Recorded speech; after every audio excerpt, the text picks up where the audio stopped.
TV Câmara, a TV do povo de Natal.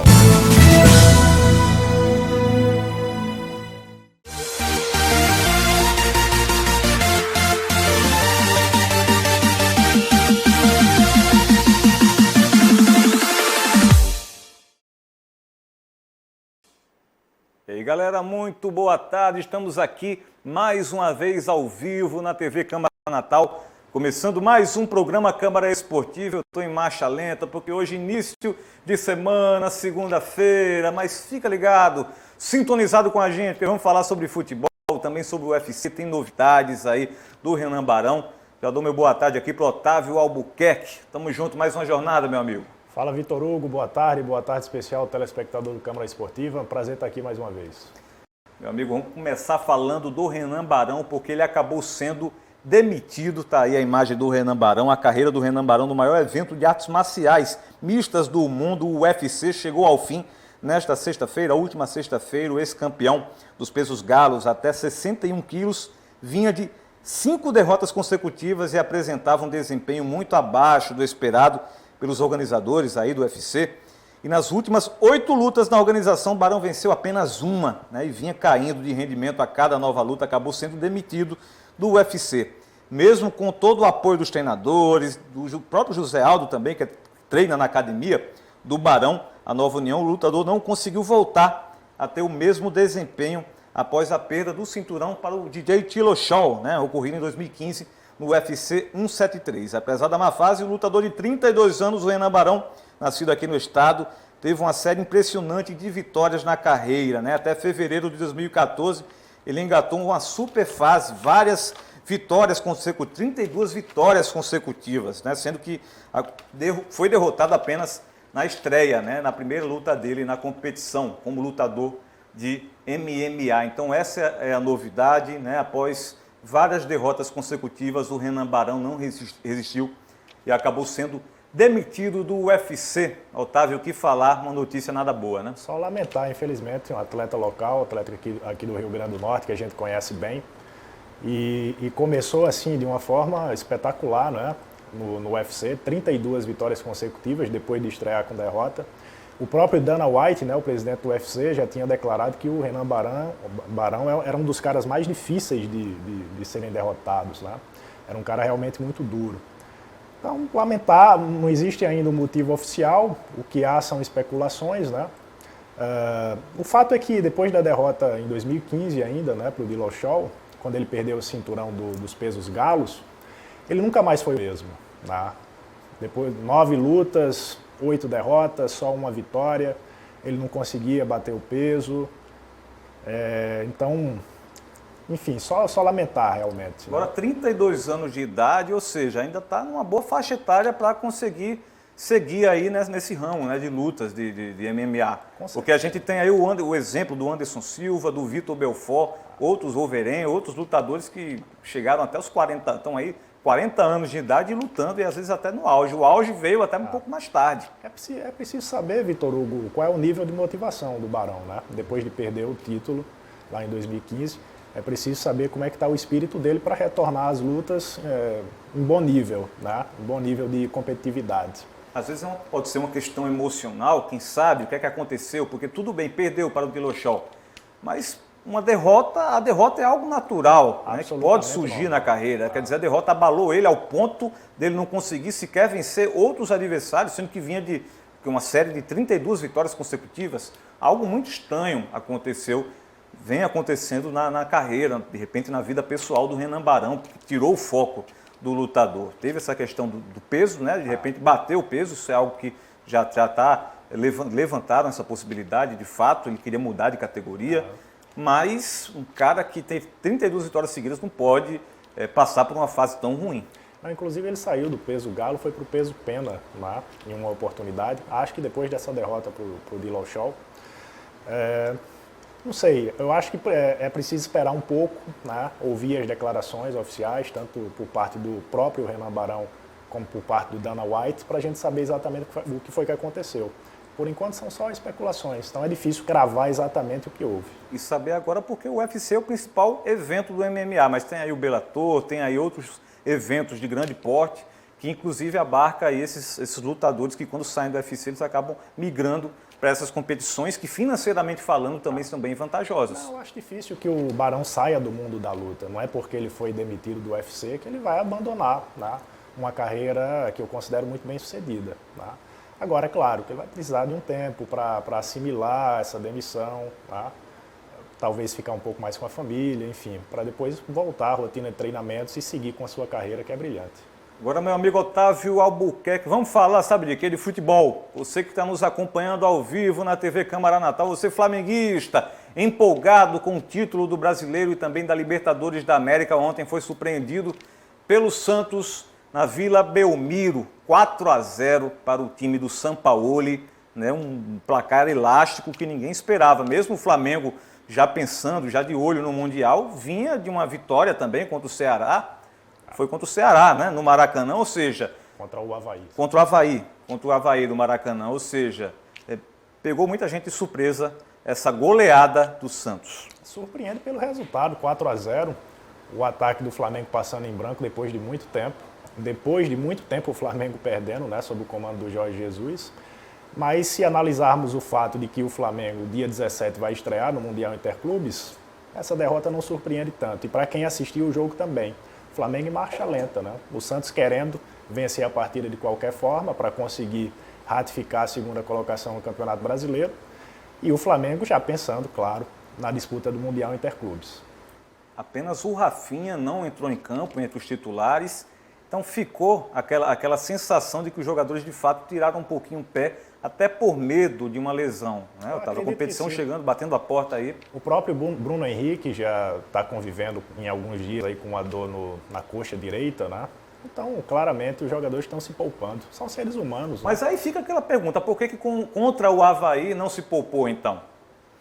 Talvez por estar jogando no Maracanã, tinha todo o apelo emocional. Último de uma jogo possível, no Maracanã? Último jogo no Maracanã, talvez a última partida do Gabigol. Queriam se despedir da torcida com uma vitória que tinha que acontecer de qualquer maneira contra o Lanterna do campeonato. E ontem, claramente, o Flamengo tirou o pé. Não dá para acreditar que um time que foi campeão com todos os méritos, com 90 pontos na tabela de classificação, muito à frente dos seus rivais Santos e Palmeiras, fizesse uma atuação tão abaixo da crítica. A única explicação que eu encontro é uma competição importante vindo pela frente e o Flamengo quis, né, tirar o pé do acelerador, pensando que poderia algum jogador se lesionar. Flamengo nesse Mundial, Otávio, tem aí, antes do Liverpool, um desafio contra uma equipe japonesa, acredito que é o Kashima Reysol, e também uma equipe da África. Duas escolas pouco tradicionais no futebol, Ásia e África. Você acha que o Flamengo deve passar com toda facilidade ou pode ser surpreendido? Eu acho que é o Al Hilal, não? Isso. É o Al Hilal ou um time da Tunísia, que eu agora não me recordo o nome. O Flamengo, como eu disse na sexta-feira, Vitor, o Flamengo e Liverpool são muito favoritos nesses seus duelos de semifinal. A expectativa que se tem, é claro, a expectativa é sempre essa, que jogue o campeão da América do Sul contra o campeão europeu. Tá? Então, óbvio que o que se espera é que Flamengo e Liverpool cheguem à decisão desse torneio. E aí, claro, uma eventual decisão Flamengo contra o Liverpool tem um leve favoritismo, porque o europeu geralmente tem o favoritismo. Mas, como eu disse na sexta-feira, talvez o Flamengo seja o melhor sul-americano dos últimos anos que tenha chegado nessa condição. Agora, voltando a falar desse jogo contra o Santos, do Gabigol, que tem esse imbróglio, se ele fica no Flamengo, se ele vai para um centro, vai para uma equipe de ponta do futebol europeu. Durante a partida ele foi provocado pelos adeptos do time do Peixe e acabou reagindo, mostrando uma tatuagem com as taças conquistadas, Brasileiro e Libertadores da América, ou seja, ele acabou caindo na provocação da torcida santista. Isso denota uma certa falta de maturidade por parte do atacante do Peixe? Acredita ou não? Eu acredito que a provocação da torcida é absolutamente natural.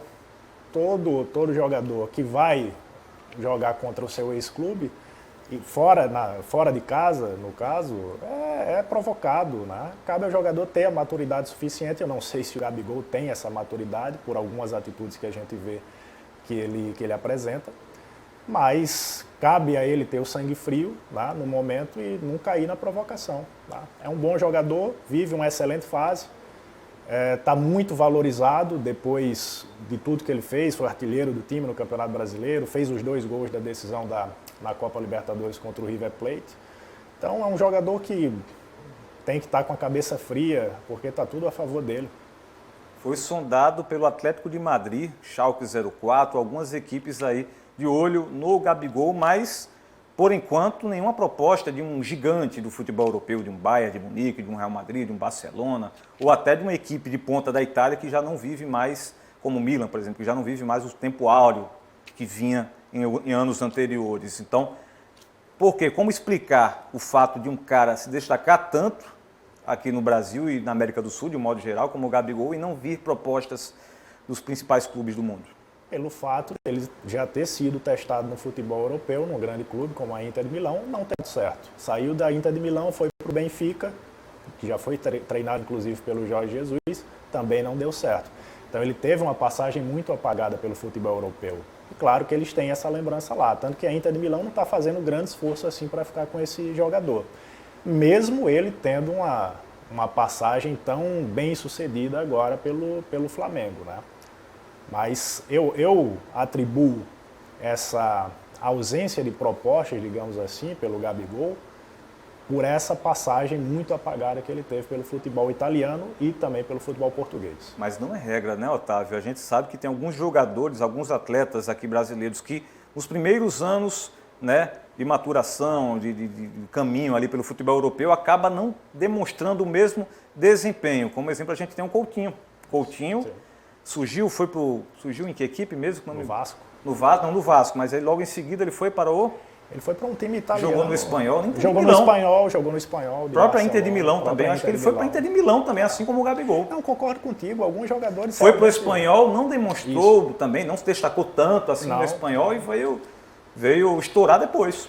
Depois de algum tempo no Liverpool. Alguns jogadores têm um processo de maturação mais demorado realmente. A nível internacional. E o Gabigol é um jogador muito jovem ainda, 22, 23 anos lá. Então um atleta muito novo. Se eu fosse dirigente da Inter de Milão, talvez eu pensasse em recontratá-lo, né? Ou mantê-lo, não recontratá-lo, mantê-lo no elenco da Inter, né? Querê-lo de volta. Porque é um atacante de muitos atributos, né? Provou isso na sua passagem pelo Flamengo. Às vezes acontece, você citou um bom caso do Coutinho, como tantos outros. Às vezes você vai para a Europa, não está maduro o suficiente, sente saudade de casa, sente saudade do feijão com arroz, né? E acaba voltando, mas depois é recontratado por um clube europeu e acaba dando certo, né? Alguns amadurecem mais rápido, outros de uma forma mais lenta, e é assim que funciona o futebol. Meu amigo Otávio, deixando de falar do Flamengo, passando a falar de uma outra equipe de ponta do futebol brasileiro que acabou sendo rebaixada para a segunda divisão. Estou falando do Cruzeiro, né? O Cruzeiro acabou perdendo para o Palmeiras dentro de casa, frustrando a torcida que compareceu e já está em bom número, né? Aguardando, quem sabe, uma vitória. Então, realmente, rebaixamento não teve jeito. O Cruzeiro fez de tudo para cair, né? Desde o início do campeonato. Na verdade, o Cruzeiro é uma bagunça faz tempo, né? O Cruzeiro, apesar de ter vencido a Copa do Brasil 2 vezes, né? 2017, 2018, bicampeão da Copa do Brasil, está sendo muito mal administrado, né? Tanto é agora que o Zezé Perrella, o antigo cacique do clube, voltou porque o clube estava em frangalhos, né? Teve todo o escândalo envolvendo o diretor de futebol, Itaí Machado, e essas coisas acabam se refletindo dentro de campo, né? Muitos medalhões, Thiago Neves, Dedé, Henrique, Fred, Edilson, que o Cruzeiro vinha apostando já há 3 anos. Egídio, um time bem envelhecido. Henrique, né? Henrique, né? Então... Robinho também. Robinho. Um time todo formado por medalhões, né? Claro que quando você olha para esse time no papel, você imagina que vai passar longe de uma briga para não cair, né? Mas se a gente pensar que é um elenco já envelhecido, todos esses escândalos extracampo, envolvendo diretores de futebol, envolvendo o presidente, isso tem um custo, né? E o custo chegou para o Cruzeiro de uma forma, claro, muito cruel para a torcida, foi o rebaixamento para a Série B. Meu amigo Otávio, a gente vai agora para um rápido intervalo e voltamos falando um pouquinho mais sobre esse rebaixamento do Cruzeiro e também trazendo aí novidades sobre o futebol local. Então não sai daí, que eu volto já.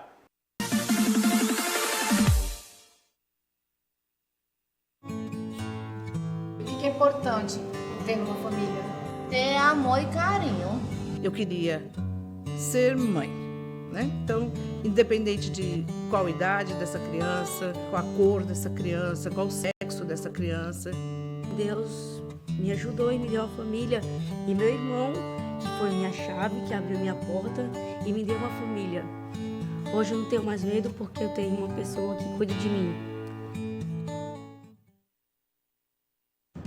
Quanto você teve que lutar para sobreviver? Eu tinha esse problema que eu não conseguia mais me interagir com as pessoas, eu já estava violenta com meus filhos, eu já não conseguia fazer nada dentro de casa e eu estava passando por um momento muito difícil, que foi a perda desse meu irmão. Quer saber como você ajudou a mudar essa história? Acesse lbv.org/histórias. O trabalho escravo ainda existe no Brasil e tira a dignidade de muita gente com trabalhos forçados e jornadas exaustivas. São pessoas submetidas a condições degradantes. O Ministério Público Federal atua para combater esse crime, punir os responsáveis e resgatar a dignidade desses trabalhadores. Vamos juntos combater o trabalho escravo e limpar essa mancha da nossa sociedade. Ministério Público Federal. Seu direito, nosso dever.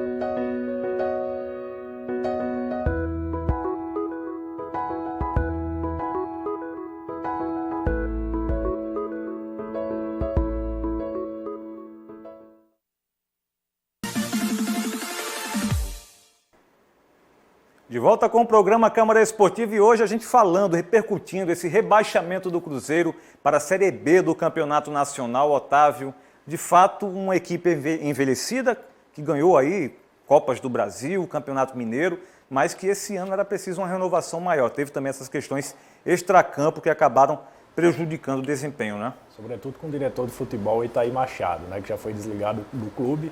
No lugar dele entrou o Zezé Perrella, né, a família Perrella, que dirigiu o Cruzeiro durante muitos anos. E o Cruzeiro apostou muito mal nos técnicos, né? Depois de ter demitido o técnico bicampeão da Copa do Brasil, Mano Menezes, apostou no Rogério.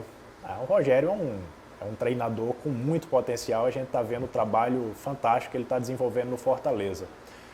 Mas não deu o respaldo necessário. E aí o Rogério foi completamente fritado. Foi boicotado, fritado. essa é a verdade. Houve um movimento interno ali para fritar o Rogério, envolvendo o senhor Thiago Neves, o senhor Edilson também, o próprio Dedé também. Então ficou complicado, né, para ele conseguir bons resultados. A gente está com a tabela aqui já na agulha para a gente conferir. O Flamengo, primeira colocação com 90 pontos. Que campanha do Flamengo. Campeão, vaga assegurada na Libertadores da América, até porque foi campeão também da Libertadores esse ano, vem seguido do Santos. Ficou empatado com o Palmeiras, mas superando a equipe, né, da capital de São Paulo. O Palmeiras na segunda colocação também com 74. O Grêmio com 65 pontos. É isso? Estou um pouquinho cego, é isso mesmo.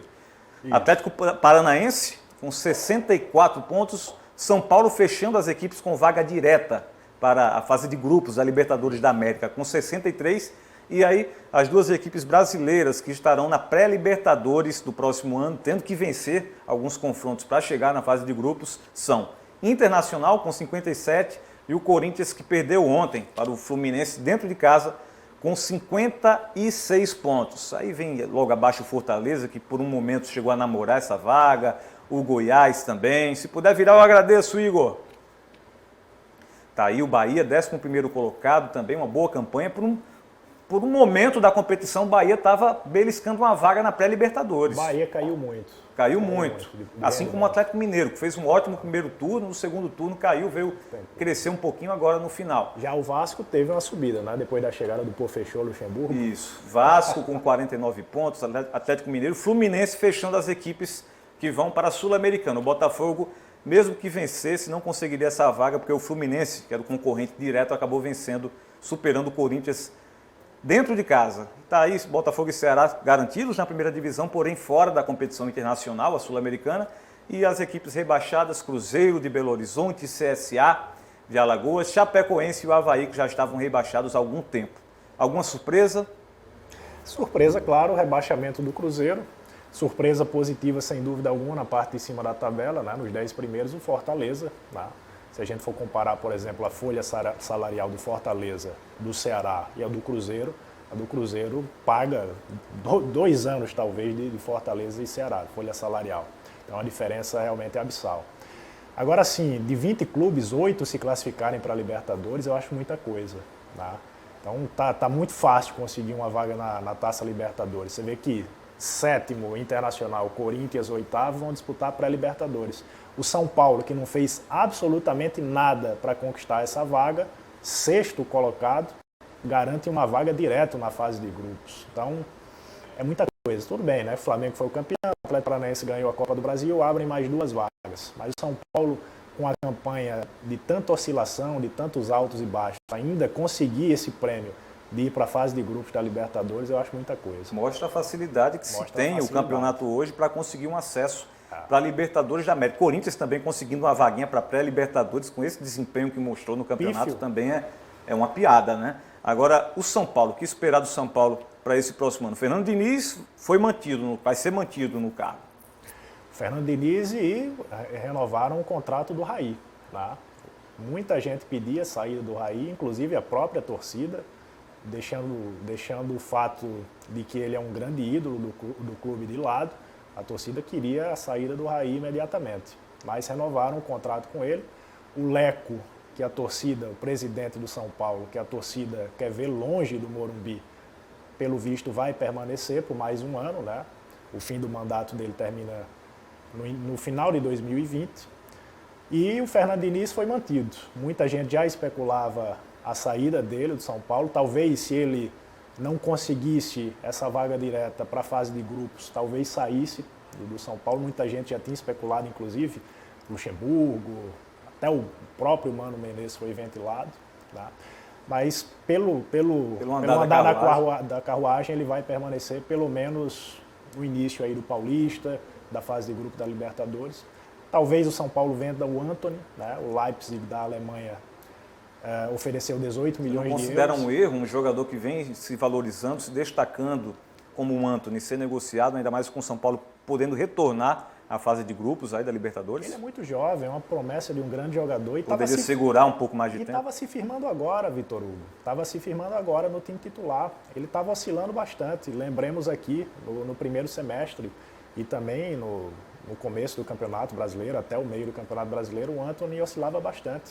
Saía do time, entrava aos poucos, conseguia fazer alguns bons jogos, mas é uma oscilação absolutamente natural pela juventude. Mas o São Paulo tem aí jogadores um tanto veteranos, né? O Hernanes, o Daniel Alves. Será que seria interessante manter essa espinha dorsal aí com esses jogadores qualificados, mas que ao mesmo tempo não tem esse ritmo todo para imprimir uma velocidade ao time? Não, mas tem uma mescla muito interessante o São Paulo. Você citou Daniel Alves, Hernanes, a zaga do São Paulo é muito forte. E você tem uma garotada que subiu de Cotia também muito boa, muito qualificada. O Igor Gomes, o próprio Antony. Vitor Bueno veio bem também, voltou. Vitor Bueno foi contratado agora no meio do ano e rendeu muito bem. Mas você tem uma galera também entrando aí, o Elinho, o próprio Toró. Você tem o Lisieiro, que já estava no clube, mas também é prata da casa. Então você tem uma mescla muito interessante. O Pato que não vingou nessa temporada, o Pato acabou. Pablo se machucou bastante, teve algumas lesões que atrapalharam o desempenho do Pablo. E o Pato não mostrou a que veio, né? O Pato é um capítulo à parte, né? O Pato, desde o início de carreira, desde quando ele surgiu lá como um fenômeno, né? No Internacional com 17 anos, ainda em 2006, né? No ano que o Inter foi campeão da Libertadores, muita gente apostava que ia ser um camisa 9 do nível de um Ronaldo fenômeno, de um Romário, mas não foi isso que aconteceu. A carreira do Pato sempre foi de altos e baixos, sempre de muitas oscilações, de momentos esporádicos, né? Sobretudo depois que saiu do Milan, né? Ele é um jogador de fato de talento, mas ele vive de lampejos, né? Ele joga uma partida bem, 10 não. Ele é um jogador muito irregular. Junto com a outra ave, né? O Ganso também, que surgiu também com toda essa atmosfera criada de que é um gênio e tal, e acabou que que assim como o Pato não se confirmou essa expectativa criada pela mídia, né? Muita gente boa, inclusive do mundo do futebol, acreditava que o Ganso tinha mais potencial de ser um grande jogador do que o Neymar. Hoje em dia isso parece um sacrilégio. Se você ouve um negócio desse, Parece uma piada. Parece uma grande piada, né? Claro que o Neymar atingiu um patamar que o Ganso nunca chegou nem próximo. Mas quando eles surgiram lá em 2010 e todo mundo pedia os dois na Copa do Mundo, o Ganso era tido por muita gente como melhor do que o Neymar. Tá? Teve um primeiro semestre de 2010 e um intervalo muito curto de grande futebol, né? Foi naquela Copa do Brasil, Campeonato Paulista, aquele episódio lá com o Dorival, que ele disse que não queria sair de campo. Enfim, mas acabou não se tornando o jogador que a gente esperava que fosse. Meu amigo, e o Palmeiras, hein? O que falar do Palmeiras? O Verón ontem entrou no decorrer do jogo. Existe essa ideia, né, de renovar o elenco também, de propor uma formatação de jogo, dar uma opção melhor para o treinador, porque a gente, inclusive se baseando até no Flamengo, que é o principal concorrente. O Flamengo tem aí Arrascaeta, Bruno Henrique, Everton Ribeiro, Vitinho no banco, ou seja, mais opções para desequilibrar um jogo. E o Palmeiras segue com o Dudu, seguiu esse ano com o Dudu a duras penas, um único jogador, né? O Zé Rafael aparecendo aqui e acolá, mas menos opções do que o Flamengo, e isso acabou pesando. O Zé Rafael, que o Filipão demorou muito, inclusive, para colocá-lo como titular do time. O Zé Rafael, às vezes, nem no banco ia. Tá? E agora é um jogador importante para essa equipe do Palmeiras. O Gabriel Verón pode ser esse nome que o Palmeiras estava precisando para ser um coadjuvante do Dudu. Ou dividir um pouco as atenções, apesar de ser muito jovem, dividir um pouco essas atenções. Algumas contratações devem vir também, né? O Palmeiras tem bala na agulha, essa é a verdade. O Palmeiras com a Crefisa, né, com esse patrocinador, que não é bem um patrocinador, é muito mais um mecenas do que um patrocinador, né? Paga um valor ao Palmeiras muito maior do que o preço de mercado de um patrocinador comum. Então o Palmeiras tem bala na agulha, é o único clube que pode hoje disputar com o Flamengo em pé de igualdade. Embora você tenha ali São Paulo, que você olha para o elenco, tem um belo time, né? O Grêmio talvez, mas hoje o Palmeiras é o grande rival do Flamengo. Corinthians. O que esperar do Corinthians? Para a alegria do Igor.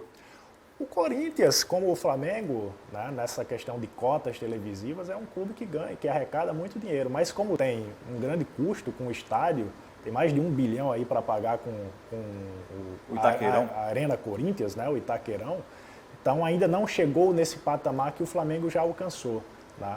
Talvez médio e longo prazo o Corinthians consiga ser um clube dominante junto com o Flamengo, né? Nessa espanholização do futebol brasileiro que muita gente tem. Você acredita que num futuro próximo o Corinthians vai se juntar ao Flamengo por ser beneficiado, né, diretamente com essas cotas de televisão? Isso é possível, porque hoje a diferença entre Flamengo e Corinthians para um segundo grupo ali, como Palmeiras... Vasco, né? Palmeiras é um caso à parte pela questão do mecenas, da Crefisa, né? Mas se você for comparar o Flamengo e o Corinthians, o que eles arrecadam de cota de TV aberta, Premiere, para esse segundo grupo, Vasco, São Paulo, Santos, não é isso? Fluminense, enfim, esses outros grandes... Botafogo vem muito abaixo. Vem abaixo. Mas esses outros grandes clubes, né? Sobretudo São Paulo e Vasco, tá? A diferença é muito grande. Você imagina para os outros, né? Para os grandes clubes de Minas Gerais, do Rio Grande do Sul, enfim. A diferença é abissal. E alguns jogadores que acabaram, né, não rendendo o esperado, né? O Wagner Love, Bozelli, algumas partidas aí foi bem, mas enfim, muita irregularidade por parte desses atletas que teriam chegado para resolver a situação, mas não vingaram o esperado, né? O time até melhorou depois que o Coelho assumiu, né? Depois que o Coelho foi alçado à posição de treinador, depois da saída do Carille, o time até melhorou, né? Do ponto de vista do futebol, né, jogado, né? Um time mais ofensivo. O time com o Carille era muito conservador, né? Jogava de uma forma bem defensiva. E, enfim, o Corinthians tem alguma expectativa, principalmente se passar dessa primeira fase da Libertadores, essa pré-Libertadores, que agora são 2 partidas, né? Não é uma só. Meu amigo Otávio Albuquerque, quero agradecer demais a tua presença, mais uma vez abrilhantando aqui o programa com os comentários pertinentes do futebol nacional. Dizer que as portas estão abertas aqui, é só chegar. Valeu, Vitor Hugo, boa tarde ao nosso telespectador. Estou sempre à disposição de vocês. Galera, Estou me despedindo aqui, o encontro da gente está marcado novamente amanhã, 1h20 da tarde. Até lá.